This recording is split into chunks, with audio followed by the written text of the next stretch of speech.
Hello friends, ಇವತ್ತಿನ ಸಂಚಿಕೆಯಲ್ಲಿ ಚಂದ್ರಕಾಂತ್ ಸೂರ್ಯಕಾಂತ್ ಜಗಳದಿಂದ ಅಜ್ಜಿಗೆ ಹಾರ್ಟ್ ಅಟ್ಯಾಕ್ ಆಗುತ್ತೆ. ಅವರು ಬದುಕ್ತಾರಾ ಅಥವಾ ಎಲ್ಲರನ್ನ ಬಿಟ್ಟು ಹೋಗ್ತಾರಾ ನೋಡೋಣ ಈ ಸಂಚಿಕೆಯಲ್ಲಿ. ಮೀನಾ ತಟ್ಟೆ ಒರೆಸ್ತಾ ಯೋಚನೆ ಮಾಡುವಾಗ ಅಮೂಲ್ಯ ಬಂದು, ಅಕ್ಕ ಒಬ್ಬರೇ ನಿಂತ್ಕೊಂಡು ಏನು ಯೋಚನೆ ಮಾಡ್ತಿದ್ದೀರಾ ಅಂತಾಳೆ ಅಮ್ಮು. ನಡೆದಿರೋ ಇನ್ಸಿಡೆಂಟಿಂದ ಭಾವ ಪ್ರಿಯಾಕ್ಕನ ಹತ್ರ ಮಾತಾಡ್ತಾನೆ ಇಲ್ಲ, ಅದಕ್ಕೆ ಅವರಿಬ್ಬರನ್ನ ಹೇಗಾದರೂ ಮಾಡಿ ಮಾಡಬೇಕು ಅಂತ ಯೋಚನೆ ಮಾಡ್ತಿದ್ದೀನಿ ಅಂತಾಳೆ ಮೀನಾ. ನೀವು ಈ ರೀತಿ ಪಾಲಿಟಿಕ್ಸ್ ಮಾಡ್ತೀರಾ ಅಂತ ನಾನು ಯಾವತ್ತೂ ಯೋಚನೆ ಮಾಡಿರಲಿಲ್ಲ ಅಕ್ಕ ಅಂತಾಳೆ Amulya. Ammu, what are you talking? Why not mean ಅಂತಾಳೆ ಮೀನಾ. ಯು ಅಕ್ಕ, ಇವಾಗ ದೂರ ಆಗಿರೋ ಮಾಧವ ಭಾವ ಪ್ರಿಯಾ ಅಕ್ಕನ ಮಾಡಬೇಕು ಅಂತ ನೋಡ್ತಿದ್ದೀರಾ. ಅವತ್ತು ದೂರ ಆಗಿರೋ ನನ್ನ ವಲ್ಲಭನ ಮಾಡಬೇಕು ಅಂತ ನೀವು ಯೋಚನೆ ಮಾಡಿಲ್ಲ. ಅದೇನೋ ಹೇಳಿದ್ರಿ, ಬಾಣ ಇದೆ ಅಂತ. ಯಾವ ಬಾಣನೂ ಇಲ್ಲ. ದೊಡ್ಡವ್ರು ಹೇಳ್ತಾರಲ್ಲ, ಹೊಸ ನೀರು ಬಂದಾಗ ಹಳೆ ನೀರು ಕೊಚ್ಕೊಂಡು ಹೋಗುತ್ತೆ ಅಂತ. ಹಾಗಾಯಿತು ನಿಮ್ಮ ಕತೆ ಅಂತಾಳೆ ಅಮೂಲ್ಯ. ಅಮ್ಮು, ಪ್ರಿಯಾಕ್ಕನ ವಿಷಯ ಆದಮೇಲೆ ನಿನ್ನ ವಿಷಯಕ್ಕೆ ಬರೋಳಿದ್ದೆ ಕಣೆ. ಅದೇನು ಅಂದರೆ ಅವತ್ತಿನಿಂದ ಪ್ಲ್ಯಾನ್ ಮಾಡ್ತಾನೆ ಇದ್ದೀನಿ. ನಿಮ್ಮಿಬ್ಬರಿಗೂ ಸೂಟಾಗೋ ಪ್ಲ್ಯಾನ್ ಸಿಗ್ತಾನೆ ಇಲ್ಲ ಗೊತ್ತಾ. ಏನಾದರೂ ಹೊಸ ಪ್ಲ್ಯಾನ್ ಹುಡುಕ್ತೀನಿ ಅಂತ ಯೋಚನೆ ಮಾಡ್ತಾ, ಅಮ್ಮು ಒಂದು ಪ್ಲ್ಯಾನ್ ಸಿಕ್ಕಿದೆ ಕಣೆ. ಅದೇನಂದರೆ ನೀನು ಫಾಲೋ ಮಾಡಿದರೆ ವಲ್ಲಭನ ಸಿಟ್ಟು ಹೀಗೆ ಹೋಗಿ ಹೀಗೆ ಮಾಯ ಆಗಿಬಿಡುತ್ತೆ ಅಂತಾಳೆ ಮೀನಾ. ಯಾವ ಬಾಣ ಅಕ್ಕ ಅದು ಅಂತಾಳೆ ಅಮೂಲ್ಯ. ರಾಮ ಬಾಣ ಅಂತಾಳೆ ಮೀನಾ. ಏನಕ್ಕದು ಅಂತಾಳೆ ಅಮೂಲ್ಯ. ನೀನು ವಲ್ಲಭಂಗೆ ಹೋಗಿ OTP ಕೊಟ್ಬಿಡು ಅಂತಾಳೆ ಮೀನಾ. ಅಯ್ಯೋ ರಾಮ, ನಾನು ವಲ್ಲಭಂಗೆ OTPನ? ಎಂಥ ಕೆಟ್ಟ ಯೋಚನೆ ಅಕ್ಕ ನಿಮ್ಮದು. ನಿಮ್ಮ ಬಾಯಿಗೆ ಸೋಪ್ ಹಾಕಿ ತೊಳ್ಕೊಂಡ್ಬಿಡಿ ಅಂತಾಳೆ ಅಮೂಲ್ಯ. ಅಮ್ಮು, ರಿಲ್ಯಾಕ್ಸ್. OTP ಅಂದ್ರೇನು? ಪಪ್ಪಿ. ಇದನ್ನು ಬರೀ ಲವರ್ಸ್ ಕೊಡಬೇಕು ಅಥವಾ ಗಂಡ ಹೆಂಡ್ತಿನೇ ಕೊಟ್ಕೋಬೇಕು ಅಂತ ಯಾವ ಶಾಸನದಲ್ಲೂ ಬರ್ದಿಲ್ಲ ಕಣೆ. ಈಗ ನೋಡು, ಆ್ಯನ್ವಲ್ ಡೇಗೆ ಹೋಗ್ತಿರೋ ಮಗಳಿಗೆ ಅಪ್ಪ ಪಪ್ಪಿ ಕೊಡೋದು, ಫಸ್ಟ್ ಡೇನಲ್ಲಿ ಸ್ಕೂಲಿಗೆ ಹೋಗ್ತಾ ಇರೋ ಮಗನಿಗೆ ಅಮ್ಮ ಪಪ್ಪಿ ಕೊಡ್ಬೋದು, ಹಾಗೆ ಅಣ್ಣ ತಂಗಿಗೆ ಕೊಡ್ಬೋದು, ತಂಗಿ ಅಣ್ಣಂಗೆ ಕೊಡ್ಬೋದು. ಇದೇ ಥರ ನೀನು ವಲ್ಲಭಂಗೆ ಪಪ್ಪಿ ಕೊಡು ಅಂತಾಳೆ ಮೀನಾ. ಅಕ್ಕ ಅಂತ ಅಮ್ಮು ಹೊಡಿತಾಳೆ. ಯಾಕೆ ಹೊಡಿತೀಯಾ ಅಂತಾಳೆ ಮೀನಾ. ವಲ್ಲಭ ನನಗೆ ಅಣ್ಣ ಅಲ್ಲ, ನಾನು ನನಗೆ ತಂಗಿ ಅಲ್ಲ. ಬಿಡ್ತು ಅನ್ನಿ ಅಂತಾಳೆ ಅಮೂಲ್ಯ. ಬಿಡ್ತು ಅಂತಾಳೆ ಮೀನಾ. ಅಮ್ಮು, ಮನಸ್ಸಲ್ಲಿ ಸಮಥಿಂಗ್ ಅನ್ನಿಸ್ತಿದ್ಯಾ ಅಂತಾಳೆ ಮೀನಾ. ಹೋಗಿ ಅಕ್ಕ, ಅದೆಲ್ಲ ಏನು ಅನ್ನಿಸ್ತಿಲ್ಲ ಅಂತಾಳೆ ಅಮೂಲ್ಯ. ಹಾಗೆ ಈ ಐಡಿಯಾ ಹೇಗಿದೆ ಅಂತಾಳೆ ಮೀನಾ. ಈ OTP ಐಡಿಯಾ ಕೆಟ್ಟದಾಗಿದೆ ಅಂತಾಳೆ ಅಮೂಲ್ಯ. ಒಂದೇ ಸಲ OTP ಕೊಟ್ಟು ನೋಡು, ಎಷ್ಟೇ ದೊಡ್ಡ ಜ್ವರ ಬಂದರೂ ಇಷ್ಟು ಚಿಕ್ಕ ಮಾತ್ರೆ ಇಂದ ಹೋಗುತ್ತೆ. ಅದೇ ಥರ ಎಷ್ಟು ದೊಡ್ಡ ಮನಸ್ತಾಪ ಆದರೂ ಇಷ್ಟು OTPನಲ್ಲಿ ಎಲ್ಲ ಸರಿ ಹೋಗುತ್ತೆ ಅಂತಾಳೆ ಮೀನಾ. ಇಲ್ಲ ಆಗಲ್ಲ. ಚಿಕ್ಕ ಮಕ್ಕಳ ಹತ್ರ ಹೇಗೆ ಮಾತಾಡಬೇಕು ಅಂತ ಗೊತ್ತಾಗಲ್ವಾ ಅಂತ ಅಮೂಲ್ಯ ಆಚೆ ಹೋಗ್ತಾಳೆ. ಮೀನಾ ರೂಮಿಗೆ ಹೋಗ್ತಾಳೆ. ಆದರೂ ಮೀನಾ ಅಕ್ಕ ಹೇಳ್ದಂಗೆ ವಲ್ಲಭಂಗೆ ಒಂದ್ಸಲ OTP ಕೊಟ್ಟು ನೋಡ್ಲಾ ಅಂತ ನಾಚ್ಕೋತಾಳೆ ಅಮೂಲ್ಯ. ಈಚೆ ರೂಮಲ್ಲಿ ಪ್ರಿಯಾ ಮಲಗಿರ್ತಾಳೆ. ಆಗ ಮಾಧವ ಬಂದು, ಪ್ರಿಯಾ ನಿನಗೆ ಅಂತ ಊಟ ತಂದಿದ್ದೀನಿ, ಎದ್ದೇಳು ಊಟ ಮಾಡು ಅಂತಾನೆ. ಸಪೋರ್ಟ್ ಮಾಡೋ ಟೈಮಲ್ಲಿ ಸಪೋರ್ಟ್ ಮಾಡಿದೆ, ಈಗ ದೊಡ್ಡದಾಗಿ ಊಟ ತೊಗೊಂಡು ಬಂದಿದ್ದಾರೆ, ಇನ್ನು 2 ಸಲ ಕರೀಲಿ, ಆಮೇಲೆ ಎದ್ದು ಊಟ ಮಾಡ್ತೀನಿ ಅಂತ ಪ್ರಿಯಾ ಯೋಚನೆ ಮಾಡ್ತಾಳೆ. ಪ್ರಿಯಾ ನಿನ್ನನ್ನೇ ಕರೀತಿರೋದು ಅಂತ ನಿಜವಾಗ್ಲೂ ನಿದ್ದೆ ಮಾಡಿದಾಳ ಅಥವಾ ನಾನು ಒತ್ತಾಯ ಮಾಡಲಿ ಅಂತ ಮಲ್ಕೊಂಡಿದ್ದಾಳ? ಫಸ್ಟ್ ಆಫ್ ಆಲ್ ತಪ್ಪಾಗಿದ್ದು ಇವಳಿಂದ. ಅದೇನೋ ಗೊತ್ತಿಲ್ಲದೆ ಆಯಿತು, ಆದರೆ ಈಗ ಗೊತ್ತಿದ್ದು ತಪ್ಪು ಮಾಡ್ತಿದ್ದಾಳೆ. ಎಲ್ಲರೂ ಇವಳನ್ನು ಬಂದು ಓಲೈಸಬೇಕು, ನಾವಾಗಿ ಬಂದು ಮಾತಾಡಿಸ್ಬೇಕು ಅಂತ ನೋಡ್ತಾ ಇದ್ದಾಳೆ ಅಂತ ಯೋಚನೆ ಮಾಡಿ, ಪ್ರಿಯಾ ಹಸಿವಾದಾಗ ಎದ್ದು ಊಟ ಮಾಡು, ಇಲ್ಲಿ ಇಟ್ಟಿರ್ತೀನಿ ಅಂತ ಮಾಧವ ಹೋಗ್ತಾನೆ. ಆಗ ಪ್ರಿಯಾ ಕೂತ್ಕೊಂಡು ಇವರು ಒತ್ತಾಯ ಮಾಡಿ ಊಟ ಮಾಡು ಅಂತ ಹೇಳ್ತಾರೆ ಅಂದ್ಕೊಂಡ್ರೆ, ಬೇಕಿದ್ರೆ ತಿನ್ನು ಅನ್ನೋ ಥರ ಹೇಳಿದ್ರು. ಅಲ್ಲ, ಊಟ ಇವ್ರಾಗಿ ತಂದ್ರ ಅಥವಾ ಯಾರೋ ತಟ್ಟೆಗೆ ಹಾಕಿ ಕೊಟ್ಟಿರೋ ಥರ ತಂದು ಇಲ್ಲಿಟ್ಟು ಹೋಗಿದ್ದಾರ? ಇವರಿಗೆ ನನ್ನ ಬಗ್ಗೆ ಏನೂ ಅನ್ನಿಸ್ತಿಲ್ವಾ? ಹೆಂಡತಿ ಮನಸ್ಸನ್ನು ಅರ್ಥ ಮಾಡ್ಕೊಂಡಿಲ್ಲ ಅಂದರೆ ಹೇಗೆ ಅಂತಾಳೆ ಪ್ರಿಯಾ. ಈಚೆ ಅಮೂಲ್ಯ ರೂಮಲ್ಲಿ ನಿಂತ್ಕೊಂಡು, ಮೀನಕ್ಕ ಹೇಳಿದ ಪ್ಲ್ಯಾನ್ ಒಂಥರ ಚೆನ್ನಾಗಿದೆ, ಆದರೆ ನಾನು ಹೇಗೆ ವಲ್ಲಭಂಗೆ OTP ಕೊಡಲಿ? ನೆನೆಸ್ಕೊಂಡ್ರೇ ಒಂಥರ ಆಗ್ತಿದೆ. ಆದರೂ ಕೊಡಬೇಕಲ್ವಾ? ಹೇಗಿದ್ರು ಅವ್ನ ರೂಮಿಗೆ ಬಂದು ಒಂದು ಅರ್ಧ ಗಂಟೆ ಓದ್ಕೋತಾನೆ, ಹೇಳ್ದೆ ಕೇಳಿದೆ OTP ಕೊಟ್ಬಿಟ್ರೆ ಅಂತ ಅವನ ಪಕ್ಕ ಕೂತ್ಕೊಂಡು ವಲ್ಲಭಂಗೆ ಕಿಸ್ಕೊಡ್ತಾಳೆ. ಆಗ ವಲ್ಲಭ ಅವಳ ತಲೆಗೆ ಹೊಡಿತಾನೆ. ಅದು ಅಮೂಲ್ಯ ಕನಸಾಗಿರುತ್ತೆ. ಬೇಡ ತಲೆ ಮೇಲೆ 4 ಮುಟ್ಬಿಡ್ತಾನೆ. ಹೌದು, ನಾನು ಅವನಿಗೋಸ್ಕರ OTP ಹೇಳ್ದೆ ಕೇಳಿದೆ ಯಾಕೆ ಕೊಡಬೇಕು? ನಾನು ಹೆಂಡ್ತಿ, ರಾಜರೋಷವಾಗಿ ಹೇಳಿಬಿಟ್ಟೆ ಕೊಡ್ತೀನಿ, ಆಮೇಲೆ ಏನಾಗ್ಬೋದು ಅಂತ ವಲ್ಲಭನ ಹತ್ರ ಬಂದು ಕೂತ್ಕೊಂಡು, ಕಾಡ್ಪಾಪ ಅಂತಾಳೆ ಅಮೂಲ್ಯ. ಏನು ಅಂತಾನೆ ವಲ್ಲಭ. ನಾನು ನಿನಗೆ ಏನೇ ಕೊಡಬೇಕು ಅಂತಾಳೆ ಅಮೂಲ್ಯ. ಏನು ಕೊಡಬೇಕು ಅಂತಾನೆ ವಲ್ಲಭ. OTP ಅಂತಾಳೆ ಅಮೂಲ್ಯ. ನನಗೆ ಯಾವುದು ಬಂದೇ ಇಲ್ವಲ್ಲ, ಏನು OTP ಅಂತಾನೆ ವಲ್ಲಭ.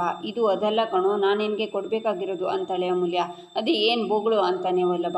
1 ಟೈಮ್ ಪಪ್ಪಿ ಅಂತ ಅಮೂಲ್ಯ ಕಿಸ್ಕೊಡ್ತಾಳೆ. ಆಗ ವಲ್ಲಭ ಸಿಟ್ಟಿಂದ ಅವಳು ಮೂಗಿಗೆ ಒಂದು ಪಂಚ್ ಕೊಡ್ತಾನೆ. ಅಮ್ಮ ಅಂತ ಅಮೂಲ್ಯ ಕನಸಿಂದ ಆಚೆ ಬಂದು, ಸದ್ಯ ಏನೂ ಆಗಿಲ್ಲ, ಆದರೂ ಹೇಳಿಬಿಟ್ಟು OTP ಕೊಟ್ಟರೆ ಅಸಹ್ಯ ಆಗಿರುತ್ತೆ, ಮತ್ತು ಏನು ಮಾಡೋದು? ಅವ್ನು ಮಲಗಿದ್ದಾಗ ಅವನು ಹಣೆ ಮೇಲೆ ಕಿಸ್ ಕೊಟ್ಟರೆ ಆಗ ಏನಾಗ್ಬೋದು ಅಂತ ಯೋಚನೆ ಮಾಡ್ತಾಳೆ ಅಮೂಲ್ಯ. ವಲ್ಲಭ ನಿದ್ದೆ ಮಾಡಿರ್ತಾನೆ. ಆಗ ಅಮೂಲ್ಯ ಬಂದು ಅವನ ಹಣೆಗೆ ಮುತ್ತನ್ನು ಕೊಡ್ತಾಳೆ. ಆಗ ವಲ್ಲಭ ಕೂತ್ಕೊಂಡು ಜೋರಾಗಿ ಕಿರ್ಚ್ಕೊತಾನೆ. ಲೂಸು ಲೂಸು, ಬೇಡ ಬೇಡ, ಇದಂತೂ ಬೇಡದೇ ಬೇಡ. OTP ಕೊಟ್ಟರೆ OTP ಇಷ್ಟ ಆಯ್ತಾ ಅಂತ ನಾಚ್ಕೋತಾನ ಅಥವಾ ಇಷ್ಟ ಆಗಿಲ್ಲ ಅಂತ ನನಗೆ ವಾಪಸ್ ಕೊಡ್ತಾನ ಅಂತ ಅಮೂಲ್ಯ ಯೋಚನೆ ಮಾಡ್ತಾ ನಾಚ್ಕೋತಾಳೆ. ಈಚೆ ವಲ್ಲಭ ಓದ್ತಾ ಅಮೂಲ್ಯ ಒಡವೆನ ಅಡ ಇಟ್ಟು ದುಡ್ಡು ತೊಗೊಂಡು ಬಾ ಅಂದಿದ್ದು ನಂದನ್ ಹತ್ರ. ಅವನ ಆಚೆ ಹಾಕಬೇಡಿ ಮಾವ, ನಿಮಗೆ 10,000 ನಾನು ತಂದು ಕೊಡ್ತೀನಿ ಮಾವ ಅಂದಿದ್ದು. ಮತ್ತು ಮೀನಾ ಹೇಳಿದ ಮಾತನ್ನೆಲ್ಲ ನೆನ್ಪು ಮಾಡ್ಕೊತಾ ಕೂತಿರ್ತಾನೆ. ಆಗ ಅಮೂಲ್ಯ ಬಂದು, ಕಾಡ್ ಪಾಪ, ಇವತ್ತು ಮಾವ ಬೈದರು ಅಂತ ಬೇಜಾರು ಮಾಡ್ಕೋಬೇಡ. ಮಾಧವ ಬಾವ ಪ್ರಿಯ ಅಕ್ಕ ಸಿಕ್ಕಾಕೊಂಡ್ರು ಅಂತಲೂ ನೊಂದ್ಕೋಬೇಡ. ಸ್ವಲ್ಪ ಟೈಮ್ ಕೊಡು, ಎಲ್ಲ ಸರಿ ಹೋಗುತ್ತೆ ಅಂತಾಳೆ ಅಮೂಲ್ಯ. ಏಯ್, ನೀನು ಈ ಥರ ಎಲ್ಲ ಸಮಾಧಾನ ಮಾಡೋಕ್ಕೆ ಬರಬೇಡ. ಒಂಥರ 1ನೇ ಕ್ಲಾಸ್ ಮಗುವಿಗೆ 2nd PUC ಸಿಲೆಬಸ್ ಕೊಟ್ಟರೆ ಭಯ ಆಗುತ್ತಲ್ಲ, ಆ ಥರ ಆಗುತ್ತೆ ನನಗೆ. ನೀನು ಇದ್ರ ಬಗ್ಗೆ ಎಲ್ಲ ಏನು ಹೇಳಬೇಡ ತಾಯಿ. ನಾನು ಯಾವುದ್ರ ಬಗ್ಗೆನೂ ತಲೆ ಕೆಡಿಸ್ಕೊಂಡಿಲ್ಲ, ಯಾವುದ್ರ ಬಗ್ಗೆನೂ ಬೇಜಾರು ಮಾಡ್ಕೊಂಡಿಲ್ಲ ಅಂತಾನೆ ವಲ್ಲಭ. ಏಯ್, ಯಾಕೋ ಯಾವಾಗ ನೋಡಿದ್ರು ನನ್ನ ಕಾಲು ಎಳ್ಕೊಂಡಿರ್ತೀಯಲ್ಲ ನೀನು ಅಂತಾಳೆ ಅಮೂಲ್ಯ. ಕುಳ್ಳಿ ಅಲ್ವಾ ನೀನು, ಕಾಲು ಎಳಿತಾ ಇದ್ದರೆ ಸ್ವಲ್ಪನಾದರೂ ಉದ್ದ ಆಗ್ತೀಯಾ ಅಂತಾನೆ ವಲ್ಲಭ. ಆಗಿದ್ದಾಗಲಿ OTP ಕೊಟ್ಟೇ ಬಿಡ್ತೀನಿ ಅಂತ. ಕಾಡು ಪಾಪ, ನಾನು ನಿನಗೆ ಏನೂ ಕೊಡಬೇಕು ಅಂತಾಳೆ ಅಮೂಲ್ಯ. ಅಮ್ಮ ತಾಯಿ, ನೀನು ಇಲ್ಲಿವರೆಗೆ ನನಗೆ ಕೊಟ್ಟಿರೋ ತಲೆನೋವುಗಳೇ ಸಾಕು, ಇನ್ನೇನೂ ಕೊಡೋಕೆ ಹೋಗಬೇಡ, ನನಗೆ ಇನ್ನೇನು ಬೇಡ ಅಂತಾನೆ ವಲ್ಲಭ. ಏನೋ ನೀನು ಏನೇ ಹೇಳೋಕೆ ಬಂದರೂ ಚುಚ್ಚಿ ಮಾತಾಡ್ತೀಯಲ್ಲ ದುರಹಂಕಾರಿ. ನಿನಗೆ ನಿನ್ನ ಪರವಾಗಿ ಮಾವನ ಹತ್ರ ಮಾತಾಡಬಾರ್ದಿತ್ತು, ನಿನ್ನ ಮನೆಯಿಂದ ಹೊರಗಾಕಿ ಅಂತ ಹೇಳಬೇಕಿತ್ತು ಅಂತಾಳೆ ಅಮೂಲ್ಯ. ಹೇಳಬೇಕಾಗಿತ್ತು, ಅದನ್ನು ಬಿಟ್ಟು ಸೀರೆಗೆ ಜಿಗ್ಜಾಗ್ ಹಾಕ್ತೀನಿ, ಫಾಲ್ಸ್ ಹಾಕ್ತೀನಿ ಅಂತೆಲ್ಲ ಯಾಕೆ ಡವ್ ಹೊಡೆದೆ ಅಂತಾನೆ ವಲ್ಲಭ. ಆಗ ಅಮೂಲ್ಯ ನಿಂತ್ಕೊಂಡು ಹೊರಡ್ತಾಳೆ. ಕರಿಬೇಕು, ಕೂತ್ಕೋ ಅಂತಾನೆ. ಏನು ಕರೆದಿದ್ದು ಅಂತಾಳೆ ಅಮೂಲ್ಯ. ಥ್ಯಾಂಕ್ಸ್ ಅಂತಾನೆ ವಲ್ಲಭ. ಯಾಕೆ ಥ್ಯಾಂಕ್ಸು ಅಂತಾಳೆ ಅಮೂಲ್ಯ. ಯಾಕಂದರೆ ನನ್ನ ಜೊತೆ ಯಾರು ನಿಲ್ತಾರೆ ಅನ್ನೋದು ನಮಗೆ ಕಷ್ಟ ಬಂದಾಗಲೇ ಗೊತ್ತಾಗೋದು. ಇವತ್ತು ನೀನು ನನ್ನ ಪರವಾಗಿ ನಿಂತಿಯಲ್ಲ, ನನಗೆ ಖುಷಿಯಾಯಿತು. 10,000 ಅನ್ನೋದು ದೊಡ್ಡ ಅಮೌಂಟೇ. ಅದನ್ನು ತೀರಿಸೋದಕ್ಕೆ ಜಿಗ್ಜಾಗ್ ಮಾಡ್ತೀನಿ ಅಂದ್ಯಲ್ಲ, ಗೆದ್ಬಿಟ್ಟೆ ಕಣೆ ನೀನು. ನಾನು ಇಷ್ಟು ದಿನ ನಿನ್ನನ್ನು ನನ್ನ ದುಶ್ಮನ್ ಅಂತ ಥರ ನೋಡ್ತಿದ್ದೆ, ಆದರೆ ನೀನು ನನ್ನ ದುಶ್ಮನ್ ಅಲ್ಲ, ಫ್ರೆಂಡ್. ಅದಕ್ಕೆ ಹೇಳಬೇಕು ಅನ್ನಿಸ್ತು. ಥ್ಯಾಂಕ್ಸ್ ಅಂತಾನೆ ವಲ್ಲಭ. ಅದರಲ್ಲೇನಿದೆ, ಎಷ್ಟೋ ಸಲ ನೀನು ನನ್ನ ಪರವಾಗಿ ನಿಂತಿದ್ಯಾ ಹೇಳು, ಈಗ ನಾನು ನಿನ್ನ ಪರವಾಗಿ ನಿಂತೆ ಅಷ್ಟೇ ಅಂತಾಳೆ ಅಮೂಲ್ಯ. ಆದರೂ ನೀನು ನೋಡೋಕೆ ಮಾತ್ರ ಗೋಡೆ ಥರ ಇದೆಯಾ ಅಂದ್ಕೊಂಡಿದ್ದೆ, ಆದರೆ ನನಗೆ ಕಷ್ಟ ಬಂದಾಗ ಗೋಡೆ ಥರ ನಿಲ್ತೀಯ ಅಂತ ನಾನು ಯಾವತ್ತೂ ಅಂದ್ಕೊಂಡಿರಲಿಲ್ಲ. ನೀನೇ ಕಣೆ the great wall of Nandagokula ಅಂತಾನೆ ವಲ್ಲಭ. ರೇಗಿಸ್ಬೇಡ ಅಂತಾಳೆ ಅಮೂಲ್ಯ. ಆಯ್ತಾಯ್ತು, ಏನೋ ಕೊಡ್ತೀನಿ ಅಂದಲ್ಲ, ಕೊಡು ಅಂತಾನೆ ವಲ್ಲಭ. ಕೊಡಬೇಕು ಅಂತಿದ್ದೆ, ನೀ ನನಗೆ ತುಂಬ ಡಿಗ್ರೇಡ್ ಮಾಡಿದೆ, ಅದಕ್ಕೆ ನಾನು ಕೊಡಲ್ಲ ಅಂತಾಳೆ ಅಮೂಲ್ಯ. ನಾನು ಜೋಕ್ ಮಾಡಿದ್ದು ಅಪ್ಪೇ, ಕೊಡು ಅಂತಾನೆ ವಲ್ಲಭ. ಕೊಡಲ್ಲ ಕೊಡಲ್ಲ ಕೊಡಲ್ಲ ಅಂತಾಳೆ ಅಮೂಲ್ಯ. ಆಯಿತು, ಅದೇನು ಅಂತನಾದರೂ ಹೇಳೆ ಅಂತಾನೆ ವಲ್ಲಭ. ಹೇಳೋದು ಇಲ್ಲ, ಕೊಡೋದು ಇಲ್ಲ. ನಾನು ಅದನ್ನು ಕೊಡೋ ಲೆವೆಲ್ಗೆ ನೀನಿನ್ನೂ ಬೆಳೆದಿಲ್ಲ ಅಪ್ಪಿ, ಬೆಳೆದಾಗ ಹೇಳು, ಕೊಡ್ತೀನಿ ಅಂತ ಅಮೂಲ್ಯ ಹೋಗ್ತಾಳೆ. ಈಚೆ ಪ್ರಿಯಾ ರೂಮಲ್ಲಿ ಕೂತ್ಕೊಂಡು ಯಾಕೋ ತುಂಬ ಹೊಟ್ಟೆ ಹಸಿತಿದೆ, ಹೇಗೂ ನಮ್ಮ ಯಜಮಾನ್ರು ಊಟ ತಂದಿಟ್ಟಿದ್ದಾರೆ, ಊಟ ಮಾಡೋಣ ಅಂತ ತಟ್ಟೆ ಇಟ್ಕೊಳ್ಳುವಾಗ ಹೊರಗಡೆ ಮಾಧವ ಗುಡ್ ನೈಟ್ ಕೇಶವ ಅಂದಿದ್ದು ಕೇಳಿಸುತ್ತೆ. ವಾಪಸ್ ಬಂದು ಮಲ್ಕೊಂಡು ನಾಟಕ ಮಾಡ್ತಾಳೆ. ಆಗ ಪ್ರಿಯಾ, ನಾನಿಲ್ಲಿ ಊಟ ಇಟ್ಟು ಹೋಗಿ ಅರ್ಧ ಗಂಟೆ ಆಯಿತು, ತಣ್ಣಗಾಗಲ್ವಾ ಊಟ ಅಂತಾನೆ ಮಾಧವ. ಏನು ಅಲ್ಲೇ ನಿಂತ್ಕೊಂಡು ಕೇಳ್ತಿದ್ದಾರೆ, ಊಟ ಮಾಡು ಅಂತ ಒತ್ತಾಯ ಮಾಡಿ ಪ್ರೀತಿಯಿಂದ ಹೇಳಿದರೆ ನಾನು ಊಟ ಮಾಡ್ತೀನಿ ಅಂತ ಯೋಚನೆ ಮಾಡ್ತಾಳೆ ಪ್ರಿಯಾ. ಊಟ ಮಾಡಲ್ವಾ, ಸರಿ ಬಿಡು, ವಾಪಸ್ ಇಡ್ತೀನಿ ಅಂತ ತಗೊಂಡು ಹೋಗ್ತಾನೆ ಮಾಧವ. ಅಯ್ಯೋ, ಇವ್ರು ಹಾಗೆ ಹೋದ್ರಲ್ಲ, ಹೇಗಿದ್ರು ಅಡುಗೆ ಮನೆಯಲ್ಲಿ ತಟ್ಟೆ ಇಟ್ಟು ಹೋಗಿರ್ತಾರೆ, ಅವ್ರು ಹೋದ್ಮೇಲೆ ಊಟ ಮಾಡಿದ್ರಾಯ್ತು ಅಂತ ಎದ್ದು ಪ್ರಿಯಾ ರೂಮಿಂದ ಬರ್ತಾಳೆ. ಈಚೆ ಮಾಧವ ಕಿಚನ್ಗೆ ಊಟ ತಂದು ಡಸ್ಟ್ಬಿನ್ಗೆ ಹಾಕಬೇಕು ಅಂತ. ಇಷ್ಟೊಂದು ಊಟ ಚೆಲ್ಲೋದ? ಸಣ್ಣ ವಯಸ್ಸಿನಿಂದ ಅಪ್ಪ ಊಟ ಚೆಲ್ಲಬಾರ್ದು ಅಂತ ಹೇಳ್ಕೊಟ್ಟಿದ್ದಾರೆ, ಏನು ಮಾಡೋದು? ನಾನು ತಿನ್ನೋಣ ಅಂದರೆ ಊಟ ಆರೋಗಿದೆ.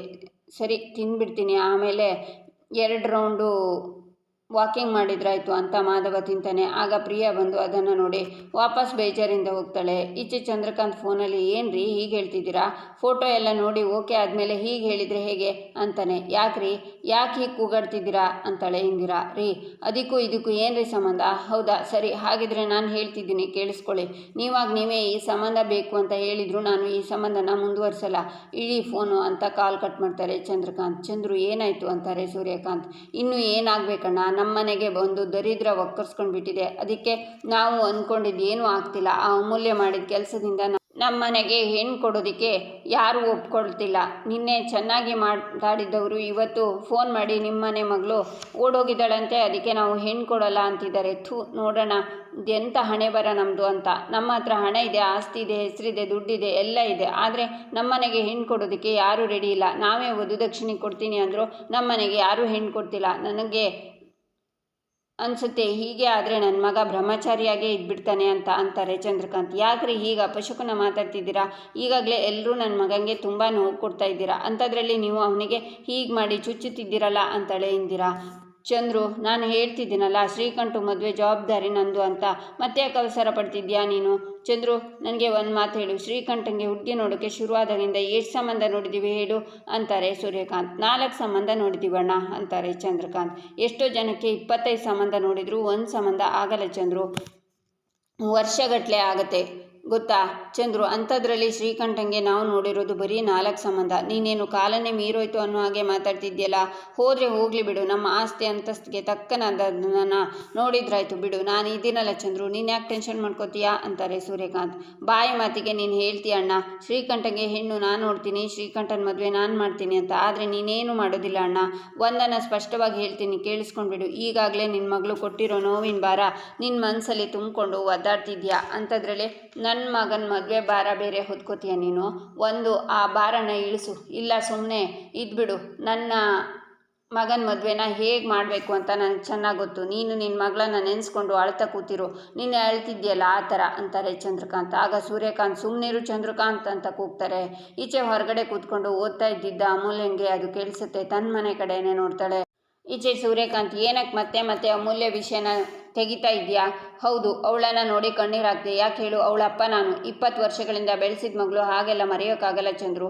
ಒಂದು ಮಾತು ಹೇಳ್ತೀನಿ, ಇನ್ಯಾರೇ ಅಮೂಲ್ಯ ಬಗ್ಗೆ ಕೇಳಿದ್ರು ನಮ್ಮ ಪಾಲಿಗೆ ಸತ್ತೋಗಿದ್ದೇನೆ ಅಂತ ಹೇಳ್ತೀನಿ. ಅದ್ರ ಮೇಲೆ ಅವ್ರ ಸಂಬಂಧ ಬೆಳೆಸೋ ಆಗಿದ್ರೆ ಬೆಳೆಸಲಿ, ಇಲ್ಲ ಅಂದರೆ ಬಿಡಲಿ ಅಂತಾರೆ ಸೂರ್ಯಕಾಂತ್. ರೀ ನೋಡಿ, ಶ್ರೀಕಂಠನ ಮದುವೆ ಮಾಡೋ ಆಸೆ ನನಗೂ ಇದೆ ರೀ, ಹಾಗಂತ ಮಗಳು ಸತ್ತೋದ್ಲು ಅಂತ ಹೇಳಿದರೆ ನನಗೆ ಅದೆಲ್ಲ ಇಷ್ಟ ಆಗಲ್ಲ ಅಂತಾರೆ ಕಲಾವತಿ. ಕಲಾ, ಇದೆಲ್ಲ ಆಗಿದ್ದು ನಿನ್ನಿಂದನೇ. ಅವತ್ತು ನೀನು ಅಮೂಲ್ಯಂಗೆ ಒಡವೆ ಕೊಡದೆ ಹೋಗಿದ್ರೆ ಇವತ್ತು ಮನಸ್ತಾಪ ಬರ್ತಾ ಇರಲಿಲ್ಲ ಅಂತಾರೆ ಸೂರ್ಯಕಾಂತ್. ರೀ, ನನಗೆ ತಾಯಿಯಾಗಿ ಒಡವೆ ಕೊಡಬೇಕು ಅನ್ನಿಸ್ತು, ಕೊಟ್ಟೆ. ಚಂದ್ರು ಅವರು ಹೇಳಿದ್ರಲ್ಲ, ಅಮೂಲ್ಯನ ನೋಡಿ ನೀವು ಕಣ್ಣು ತುಂಬಿಕೊಳ್ತು ಅಂತ. ನಿಮಗೆ ಹೇಗೆ ಅವಳನ್ನು ನೋಡಿ ಮನಸ್ಸು ಕರಗುತ್ತೋ ಹಾಗೆ ನನಗೂ ನನ್ನ ಮಗಳನ್ನ ನೋಡಿ ಒಡವೆ ಕೊಡಬೇಕು ಅಂತ ಅನಿಸ್ತು, ಕೊಟ್ಟೆ. ತಂದೆಯಾಗಿ ನೀವು ಪ್ರೀತಿ ತೋರಿಸಿದ್ರಿ, ತಾಯಿಯಾಗಿ ನಾನು ಪ್ರೀತಿ ತೋರಿಸದೆ ಇದರಲ್ಲಿ ಏನೂ ವ್ಯತ್ಯಾಸ ಇಲ್ಲ ರೀ, ಪ್ರೀತಿ ಒಂದೇ ಅಂತಾರೆ ಕಲಾವತಿ. ಅತ್ತಿಗೆ, ನಾನು ಅಣ್ಣ ಮಾತಾಡ್ತಿದ್ದೀವಿ, ಮಧ್ಯದಲ್ಲಿ ನೀವ್ಯಾಕೆ ಮಾತಾಡ್ತಿದ್ದೀರಾ? ಸುಮ್ಮನೆ ಇರಿ ಅತ್ತಿಗೆ ಅಂತಾರೆ ಚಂದ್ರಕಾಂತ್. ಚಂದ್ರು ಅವರೇ, ನಾನು ಅವತ್ತಿನಿಂದ ನಿಮಗೆ ಹೇಳ್ತಾನೆ ಇದ್ದೀನಿ, ನಿಮ್ಮ ಪದೇ ಪದೇ ಅಮೂಲ್ಯ ವಿಷಯ ಮಾತಾಡಬೇಡಿ, ಅದು ನನಗೆ ಇಷ್ಟ ಆಗಲ್ಲ ಅಂತ. ಅಮೂಲ್ಯನ ವಿಷಯನ ಮಾತಾಡಿದರೆ ನನ್ನ ಮಧ್ಯೆ ಮಾತಾಡಲೇಬೇಕಾಗುತ್ತೆ, ಅದು ಯಾರಾದರೂ ಸರಿ ಅಂತಾರೆ ಕಲಾವತಿ. ಆಗ ಸೂರ್ಯಕಾಂತ್ ಕಲಾವತಿ ಕೆನ್ನೆಗೆ ಬಾರಿಸ್ತಾರೆ. ಈಚೆ ಅಮೂಲ್ಯ ತನ್ನ ಮನೆ ಕಡೆನೇ ನೋಡ್ತಾ, ಅಯ್ಯೋ ಏನಿದು ಇಷ್ಟು ಜೋರಾಗಿ ಎಲ್ಲರೂ ಮಾತಾಡ್ತಿದ್ದೀರಲ್ಲ, ಗಲಾಟೆ ಆಗ್ತಿರ್ಬೋದಾ? ಏನು ಕ್ಲಿಯರಾಗಿ ಕೇಳಿಸ್ತಿಲ್ವಲ್ಲ? ಅಪ್ಪ ಚಿಕ್ಕಪ್ಪ ಇಬ್ಬರು ವಾಯ್ಸು ಕೇಳಿಸ್ತಿದೆ, ಆದರೆ ಅಪ್ಪ ಚಿಕ್ಕಪ್ಪ ಜಗಳ ಆಡ್ತಾರ ಅಲ್ಲ, ಅಪ್ಪ ಏನಾದರೂ ಅಮ್ಮಂಗೆ ಬೈತಿರ್ಬೋದಾ? ಅಯ್ಯೋ ದೇವ್ರೆ ಅಂತ ಅತ್ತೆ ಅಂತ ಕರೀತಾ ಅಮೂಲ್ಯ ಮನೆ ಒಳಗೆ ಓಡ್ತಾಳೆ. ಈಚೆ ಸೂರ್ಯಕಾಂತ್, ನಾನು ಅವತ್ತಿನಿಂದ ಹೇಳ್ತಿದ್ದೀನಿ ಸುಮ್ಮನಿರು ಅಂತ, ನನ್ನ ತಮ್ಮಂಗೆ ತಿರುಗಿಸಿ ಮಾತಾಡ್ತೀಯ ನೀನು ಅಂತಾರೆ ಸೂರ್ಯಕಾಂತ್. ಅಣ್ಣ ಸಾಕು ಸುಮ್ಮನಿರಣ್ಣ, ನನ್ನ ಎದುರುಗಡೆ ಅತ್ತಿಗೆ ಕಪಾಲಕ್ಕೆ ಹೊಡೆದ್ಬಿಟ್ಟು ನನ್ನ ತಮ್ಮಂಗೆ ಎದುರು ಮಾತಾಡ್ತೀಯ ಅಂತಿದ್ಯಲ್ಲ, ಯಾರಿಗೆ ಗೊತ್ತು, ಇದು ನಾಟಕನೇ ಇರ್ಬೋದು. ಯಾಕಂದರೆ ನೀನು ಸ್ವಲ್ಪ ದಿವಸದಿಂದ ನನ್ನ ವಿರುದ್ಧವಾಗೇ ನಡ್ಕೋತಿದ್ಯಾ, ಅದಕ್ಕೆ ಎಲ್ಲರೂ ನನ್ನ ವಿರುದ್ಧನೇ ನಡ್ಕೋತಿದ್ದಾರೆ. ನನಗೆ ಈ ಮನೇಲಿ ಬೆಲೆ ಇಲ್ಲ, ಅಂಥದ್ರಲ್ಲಿ ನನ್ನ ಹೆಂಡತಿ ಮಕ್ಕಳಿಗೆ ಯಾರಣ್ಣ ಬೆಲೆ ಕೊಡ್ತಾರೆ? ನಮ್ಮ ಅಣ್ಣ, ನನಗೋಸ್ಕರ ನೀನೇನು ನಾಟಕ ಆಡೋದು ಬೇಡ ಅಣ್ಣ ಅಂತಾರೆ ಚಂದ್ರಕಾಂತ್. ಏನು ಚಂದ್ರು, ಯಾಕ್ರೋ ಕಿತ್ತಾಡ್ತಿದ್ದೀರಾ? ಇಷ್ಟು ದಿವಸ ನೀವಿಬ್ಬರು ಅನ್ಯೋನ್ಯವಾಗಿದ್ರಲ್ಲೋ, ಇಷ್ಟು ದಿವಸ ಎದುರುಗಡೆ ಮನೆಯವ್ರ ಜೊತೆ ಜಗಳ ಆಡ್ತಿದ್ರಿ, ಈಗ ನೀವಿಬ್ಬರು ಕಿತ್ತಾಡೋದನ್ನು ನೋಡಿ ನಾನು ಸಾಯ್ಬೇಕಾ ಅಂತಾರೆ ಅಜ್ಜಿ. ಅಜ್ಜಿ, ಏನು ನಿಂದು? ಅವರಿಬ್ಬರು ಅಲ್ಲಿ ಮಾತಾಡ್ತಿದ್ದಾರೆ ತಾನೆ, ನಿಂದೇನು ಮಧ್ಯ? ಹೋಗಿಲ್ಲಿಂದ ಅಂತಾನೆ ಶ್ರೀಕಂಠ. ಏಯ್, ನೀನು ನನ್ನ ಮುಂದೆ ಸಣ್ಣ ಮಗು, ಬಾಯಿ ಮುಚ್ಕೊಂಡು ಹೋಗು ಅಂತಾರೆ ಅಜ್ಜಿ. ನನ್ನ ಹತ್ರ ಮಾತಾಡೋಕೆ ಬರಬೇಡ ಅಜ್ಜಿ, ಅಂತನೂ ನೋಡಲ್ಲ ನಾನು ಅಂತಾನೆ ಶ್ರೀಕಂಠು, ಇವ್ರ ವಯಸ್ಸಲ್ಲಿ ಹಿರಿಯೋರು, ಸ್ವಲ್ಪ ಮರ್ಯಾದೆ ಕೊಡೋದನ್ನು ಕಲಿ, ಹೆಚ್ಚಾಗಿ ಇವರು ನಿನ್ನ ಅಜ್ಜಿ ಅಂತ ಕಲಾವತಿ ಮಧ್ಯೆ ಬರ್ತಾರೆ. ಕಲಾ, ಇವನಿಗೇನೆ ಬುದ್ಧಿ ಹೇಳ್ತೀಯ, ಗೋರ್ಕಲ್ಲ ಮೇಲೆ ನೀರು ಸುರಿದಂಗೆ ಅಂತಾರೆ ಅಜ್ಜಿ. ಆಗ ಕಲಾವತಿನ ತಳ್ಳಿ, ಏನಂದೆ ನೀನು ಅಂತ ಅಜ್ಜಿ ಎದುರುಗಡೆ ಬರ್ತಾನೆ ಶ್ರೀಕಂಠ. ಕಲಾವತಿ ಬಿದ್ದಿರೋದನ್ನು ನೋಡಿ ಸೂರ್ಯಕಾಂತ್ ಶಿಷ್ಟಿಯಿಂದ ಶ್ರೀಕಂಠನ ಕುತ್ತಿಗೆ ಇಟ್ಕೊಂಡು, ಶ್ರೀಕಂಠು, ಅವಳು ನಿನ್ನ ದೊಡ್ಡಮ್ಮನೇ ತಳ್ತೀಯ ಅಂತ ಕೆನ್ನೆಗೆ ಬಾರಿಸ್ತಾರೆ. ಸೂರ್ಯಕಾಂತ್, ಅಣ್ಣ, ನನ್ನ ಮಗನಿಗೆ ಯಾಕಣ್ಣ ಹೊಡೆದೆ? ಅವನ ಅತ್ತಿಗೆನ ಬೇಕು ಅಂತ ತಳ್ಳಿಲ್ಲ. ನನ್ನ ಮಗನಿಗೆ ಹೊಡೆಯೋದನ್ನು ಅಭ್ಯಾಸ ಮಾಡ್ಕೊಂಡಿದ್ಯಲ್ವಾ ನೀನು? ಇನ್ನೊಂದು ಸಲ ನನ್ನ ಮಗನ ಮೇಲೆ ಕೈ ಮಾಡಿದರೆ ಅಣ್ಣ ಅಂತಲೂ ನೋಡೋದಿಲ್ಲ ಅಂತಾರೆ ಚಂದ್ರಕಾಂತ್. ಏನಂದೆ? ಅಣ್ಣ ಅಂತಲೂ ನೋಡಲ್ವಾ? ಏನೋ ಮಾಡ್ತೀಯಾ? ಹೊಡಿತೀಯಾ? ಹೊಡಿಯೋ ಅಂತ ಸೂರ್ಯಕಾಂತ್ ಮುಂದೆ ಬರ್ತಾರೆ. ಬೇಡಣ್ಣ ಬೇಡ ಅಂತಾರೆ ಚಂದ್ರಕಾಂತ್. ಹೊಡಿಯೋ ಅಂತಾರೆ ಸೂರ್ಯಕಾಂತ್. ಬೇಡಣ್ಣ ಅಂತ ಚಂದ್ರಕಾಂತ್ ಸಿಟ್ಟಿಂದ ಹೊಡೆಯೋಕ್ಕೆ ಕೈ ಮೇಲೆತ್ತುತ್ತಾರೆ. ಚಂದ್ರು ಅಂತ ಅಜ್ಜಿ ಆಗ ಎದೆ ಹಿಡ್ಕೊಂಡು ಅಲ್ಲೇ ಸೋಫಾ ಮೇಲೆ ಬೀಳ್ತಾರೆ. ಚಂದ್ರಕಾಂತ್ ಅವರನ್ನು ಎತ್ಕೊಂಡು ಹೋಗ್ತಾರೆ. ಈಚೆ ಸುಂದರ ಅಂಗಡಿಲಿ ನಿಂತ್ಕೊಂಡು ಹಲೋ ಅಂತಾನೆ. ಆಗ ಶ್ರೀಕಂಠ, ಚಿಕ್ಕಪ್ಪ ಎಲ್ಲಿದೆಯಾ ಚಿಕ್ಕಪ್ಪ, ಬೇಗ ಹಾಸ್ಪಿಟ್ಲಿಗೆ ಬಾ, ಅಜ್ಜಿನ ಅಡ್ಮಿಟ್ ಮಾಡಿದ್ದೀವಿ ಅಂತಾನೆ. ಆಗ ಸುಂದರ ಅಂತ ತಲೆ ಹಿಡ್ಕೋತಾನೆ. ನಂದನ್ ಬಂದು ಅವನ್ನ ಹಿಡ್ಕೋತಾರೆ. ಈಚೆ ಗಿರಿಜಾ, ಕೇಶವ ನಿನಗೆ ಗೊತ್ತೇನೋ ಎದುರುಗಡೆ ಮನೆಯಲ್ಲಿ ಏನೋ ಗಲಾಟೆ ಆಗ್ತಿತ್ತು ಅಂತಾರೆ. ಅಮ್ಮ ಅದು ಸ್ವಲ್ಪ ಸಮಾಧಾನ ಮಾಡ್ಕೊ ಅಜ್ಜಿಗೆ ಅಂತ ಕೇಶವ ಹೇಳುವಾಗ, ಅಮೂಲ್ಯ ಅಜ್ಜಿಗೆ ಏನಾಯಿತು ಬಾಬಾ ಅಂತಾಳೆ. ಅಜ್ಜಿ ಎದೆ ಹಿಡ್ಕೊಂಡು ಬಿದ್ರಂತೆ, ಅದಕ್ಕೆ ಹಾಸ್ಪಿಟ್ಲಿಗೆ ಅಡ್ಮಿಟ್ ಮಾಡಿದ್ದಾರೆ ಅಂತಾನೆ ಕೇಶವ. ಗಿರಿಜಾ ಶಾಕ್ನಿಂದ ನೋಡ್ತಾರೆ. ಇಲ್ಲಿಗೆ ಈ ಸಂಚಿಕೆ ಮುಕ್ತಾಯವಾಗುತ್ತೆ. ಮುಂದಿನ ಸಂಚಿಕೆಗಾಗಿ ನಮ್ಮ ಚಾನಲನ್ನು ನೋಡಿ, ಸಬ್ಸ್ಕ್ರೈಬ್ ಮಾಡಿ, ಲೈಕ್ ಮಾಡಿ, ಸಪೋರ್ಟ್ ಮಾಡೋದನ್ನು ಮರಿಬೇಡಿ.